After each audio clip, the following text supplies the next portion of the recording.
My good people, mambo ni kuchanuana. So I have actually been receiving this question from most of you, like why is it that we don't trade with the red bar? For example, assuming you are trading something like under 9, or you are doing under that is under 9, under 8, or you are trading over 0, over 1, over 2, or even you are doing something like under 7. Why is it that it is advisable to avoid trading with the red bar in those positions? For example, if you are trading something on under 9, that means you'll be losing on under 9. Most of you actually normally trade with what we call auto switch robot. Okay, those are not auto analysis robots. The most of the robots that you normally find in the market that you are being told that they are auto analysis. We have like the auto C4, you don't do the masterboard V6. Those are not auto analysis robot. Those are just auto switch robot. Because the moment they are just playing around with random digits, they are not doing any market analysis.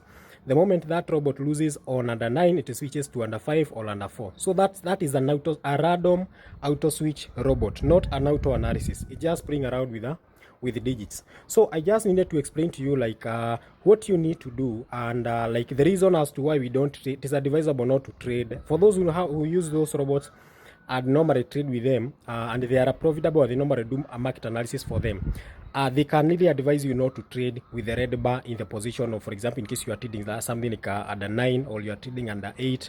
Like, why do they advise people not to trade with the red bar? So this is the understanding. This is what you need to have in mind. The digit to the red bar is the digit that has the red bar is actually the least appearing, and it is at its lowest level. The potential for that digit is not to go below that point, but to increase the highest potential. Okay, doesn't mean that the digit of the red bar cannot lower the person cannot go below that. They can go below that, but the highest potential for that specific digit is to go above that percentage. So that's why we don't trade with the red bar. Take this scenario, for example, you are on the ground floor. Then nikuambie ushuke. Ukiwa on the ground floor, nikuambie ushuke, unashuka uende wapi? You are already on the ground floor. You cannot go beyond there. Hawezi shuka zaidi hapo.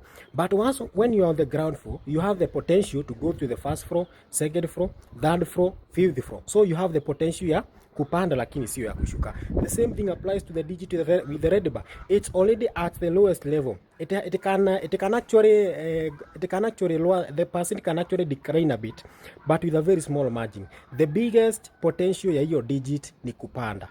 So we should always avoid to trade with the digit with the red bar. So in case you are trading with those robots and you are doing something like under 9, avoid having the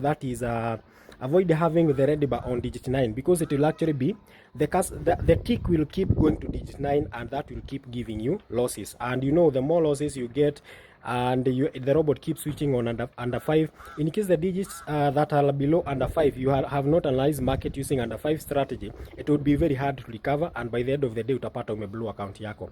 So when you are trading something like under 9, or you are trading under 8, or even under 7, avoid the red bar in those positions. In case it is under 8, avoid the red bar on position 8 and 9. In case you are trading under 7, avoid the red bar that is on those two positions, because when you have those positions, the cursor will keep going to those digits, and if the cursor keeps going to those digits, that means you'll keep getting more and more losses. Yeah, so trading is about kuwa mjanja na kuerefuka na tuendelee kuchanuana. Goodbye.